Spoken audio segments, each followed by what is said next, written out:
This video is brought to you by Law Excellence IAS Academy. Dear students, good morning. Welcome to Law Excellence R&D. Let us start the discussion on today's newspaper, that is 13th August 2019.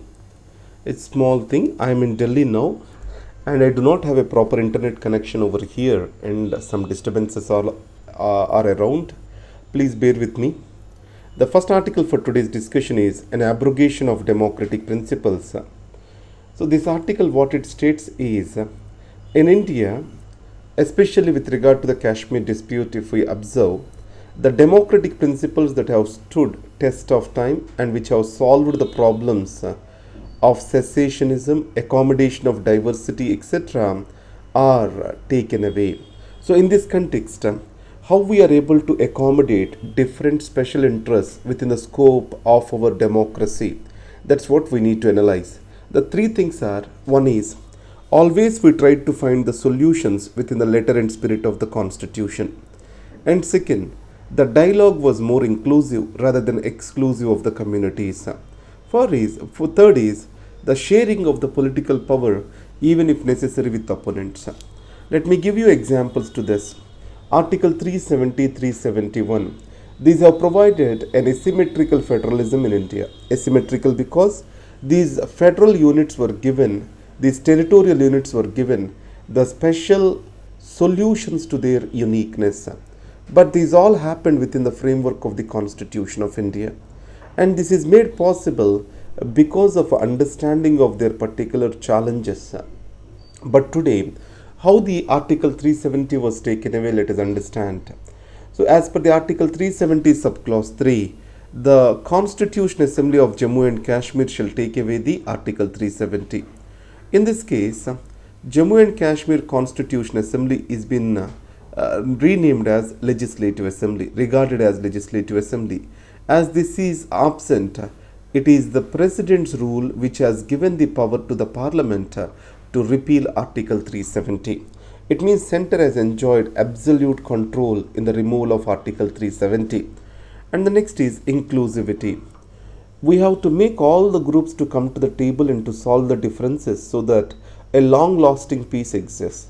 When we are putting different groups in a particular region for contestation against each other, as in the case here, Buddhists, Muslims, Hindus, obviously it will lead to a more divided society. So, rather than working for inclusivity, we are more using the differences, subaltern differences existing between these communities to take forward our own agenda. That should be stopped. So dialogue across the table is the most important. That's what is the third thing says. Let me give you the example how Rajiv Gandhi solved Punjab crisis or Assam thing. So here, most of the places where accords are been happened, either Mizo Accord, Punjab Accord, or Assam Accord, the Congress lost the power. So, winning over the hearts of the opponents, even by losing the power, is important in a polity such as India. So, the diversity of India can be addressed and made peaceful with each other to live in a harmonious environment. The dialogue is crucial, and the sharing of power and a statesman-like attitude in sharing of this power is essential. So these three things are being relegated backwards. Let me put it this way. In the case of Jammu and Kashmir, the people, especially the people of state parties, Omar Abdullah, Mufti, all these are being house arrested. So in the earlier regimes, what they did, either it is Muslim United Party or Hurriyat, or for that matter National Conference, there was a sustained dialogue to solve the problems. So we are moving away from that particular culture of sustained dialogue, which can take away the image of India as a country that has tolerance and that has dialogue, that has optimism in believing in the democratic principles. That's what is the case we need to understand. The next is the perilous state of academic freedom. What is meant by this academic freedom? Freedom to think, freedom to contest, freedom to generate an idea, freedom to test an opinion. All this comes under the definition of academic freedom. It needs to understand a research methodology, an intellectual inquiry. Everything has to exist.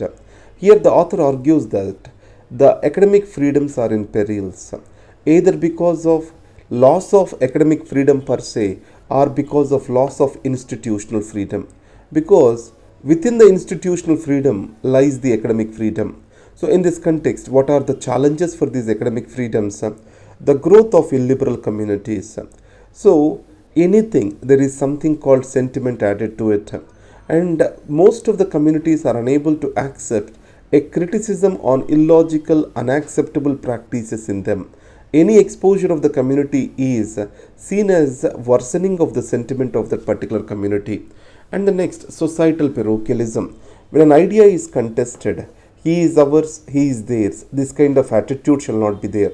Idea or debate has to be analyzed from the merit of it rather than bringing in certain parochial things such as caste, community, etc. to it. And the next is, rather than going through a tough procedure of developing or engaging knowledge, we are trying to find simple solutions.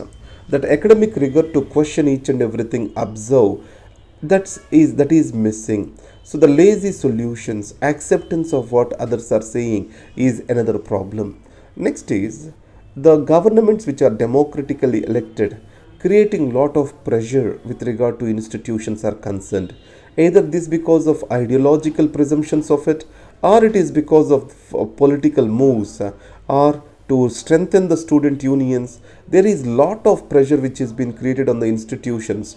The autonomy of the institutions is in question. We saw that in JNU, DU, everywhere, where the government wants to create administrators rather than academicians administering the institutions. And then we have this anti intellectualism. What does that mean? So, today the distinction between knowledge and opinion is entirely blurred. Next, an informed authority is being questioned, and professional academic standards and academic excellence are getting ridiculed.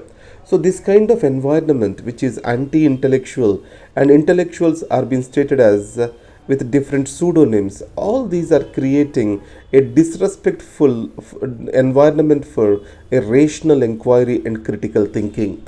And corporatization of academia. So, tomorrow the universities will be managed by CEOs and profitability becomes the bottom line. In this context, an academic research will be relegated to backwards, and the courses that can generate the revenue and employability to the students will gain importance. That will be a death knell for the academic research in the country. Next, rooting AI in ethics, artificial intelligence and ethics. Now, how artificial intelligence comes into existence, understanding our own mind and converting that into steps and making the mission to learn those steps and automatizing it. This is how artificial intelligence works. This machine learning as a concept is closely related to artificial intelligence. So, that is empathy and this kind of ethics shall be brought into this artificial intelligence. So, here what the author is saying is egoistic and utilitarian. These two are the approaches which are called teleological approaches. Egoistic approach, it means what is good for me, that is egoistic approach. Utilitarian means what is maximum good to the maximum people. These together are called as teleological approaches. Deontological approach, what it says is what is the intention of actual maker of that particular software. So if you know the clear intentions, then we can understand our ethical principles can be better applied. So whenever an artificial intelligence tool is developed, we shall not see it just from teleological dimension, but deontological dimension too. That is what is the author is trying to say. Countering the right's hegemony. So how the right, that is the BJP, is growing in India. So if you see UP, there is an important story. So OBCs, among them Yadavas are very strong. In Bihar, Yadavas and Kurmis are very strong. So non-Yadavas in UP and Bihar, it was able to consolidate. It means OBC consolidation was broken into Yadava and non-Yadava consolidation. And it has been clearly stated that Yadava domination is submerging the other kind of castes in India. They need empowerment. Second, in the case of BSP, what they did is Mayavati belongs to Jadava community. In this context, Jadavas and non-Jadavas are divided. So, What the right is doing over here, it is raising the small fissures that are existing among the subaltern marginalized groups, and it is damaging long achieved the caste solidarity or marginalized community solidarity. So it is breaking this solidarity by increasing the fissures among them. How it has to be addressed? The thing is very simple, that is cultural revolution. To build these solidarities, to challenge these solidarities is required. It is strongman candidate. It is about Sri Lanka elections. You know, Sri Lanka went through a civil war, and Mr. Rajapaksa and his authoritarian strongman style as is said to be a reason for the victory of the Sri Lankan army against tigers. Later, when elections were held, the people made a decisive choice towards good governance, corruption free government. In this context, Sri Lankan Freedom Party and UNP, these have formed the government, United Nationalist Party. But today, there are fissures into this. They fail to deliver on constitutional reform and economic reform and governance reform. In this context, again, after the Easter Sunday attacks, the mood of the people is changing. Probably people today want again a strong leadership. So, projecting this strong leadership, Gotabaya Rajapaksa was made a presidential candidate of Sri Lanka Podujana Perumana Party (SLPP). So, Mr. Mahinda Rajapaksa is expected to be a prime minister if Gotabaya Rajapaksa and SLPP party wins the power in Sri Lanka. So, the Sri Lanka is going to make a U-turn towards majoritarianism and authoritarian regime. That's what this article states. Crisis as opportunity. In the Congress, the internal democracy is slowly taking roots. But however, a change can happen gradually. A drastic change can kill the functioning of the party as a whole. In this context, Sonia Gandhi coming to party as an interim president to set the democratic order and process in place is a good sign for the political party. So, as long serving president of the Congress, Sonia Gandhi can ensure that order can move on. In this context, bridging the gap between old and young, bringing a strong ideological basis for the political party, reviving that at the grassroots level, these are important for an alternative, an opposition at the national level in Indian politics. If not, Indian politics can move towards single party regime centered around the right politics in India. Next is prosecution not for 80 official spending. Remember, above the joint secretary level officers, if anyone is to be prosecuted, the government permission is necessary. The major complaint of the anti-corruption agencies is government permission never comes on time. In this context, the second ARC recommended that within 3 months, government shall verify and give the permission for prosecution. The next, Manas Sarovar, Chinese lend a helping hand to Indian pilgrims. This kind of relationship, if it grows, it can add a strength and muscle to a pathway of friendship. Today, the word which I liked in this article is pilgrimage has increasingly become a pathway of friendship. And the next is Army plans to raise age of retirement of skilled staff. So in this context, Army is suffering from loss of the skilled staff. An officer cadre management study, it has exposed the weaknesses that are about to come up, and it has recommended on improving functional efficiency, structural ratio corrections, promotion opportunities, everything. Based on that, a rejig is happening. The next, center asked the Twitter to block account spreading falsehood. So I'm not going to go into this article, but one point I want to expose over here is the countries such as India, they have a very little control or no control on the social media groups or multinational companies which are headquartered in the United States of America.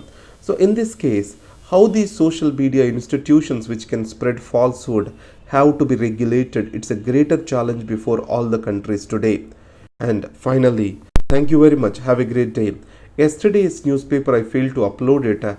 Today I will do it. Today night I am traveling to Hyderabad at 9 o'clock. Probably by 12 or 1 I can upload that. With the existing internet in Delhi I cannot do this. Thank you very much. Have a great day.